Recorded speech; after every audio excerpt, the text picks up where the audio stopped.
Gina, thank you. Another life impacted by Bob Knight's legacy is a guy named Ryan Carr. He's the Pacers director of player personnel right now, but his basketball career began under Coach Knight. Yeah, Carr grew up in Seattle and didn't even make his high school basketball team, but he was determined to just still be around the game. Though he was a fan of UNC ball, he ended up reaching out to IU to try and find his basketball home in college, and then ended up being a manager for Knight and the Hoosiers from 1992 to 96. And he says he still feels the impact of those years in his life every day.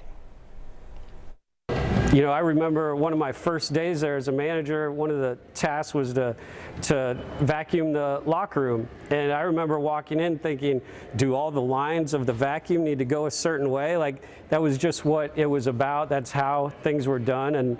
And you know, those kinds of lessons has helped tremendously throughout the rest of my career and life.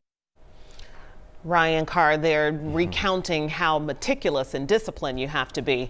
Decades later, he's still living his basketball dreams in Indiana with the Pacers. Though he knew Knight wasn't in the best of health, he says he still feels the weight of his passing fully. Wow. You know, Knight was a polarizing figure, you know, across the country. Yeah. No matter what, though, when you hear from people who knew him, you know that clearly he made an impact on their life. And I think that's some of the grace that you have to look back on when you look at someone's life. You know, it comes with the really good and great times and maybe some of the controversial times too. You get both, right? Well, there were a lot of great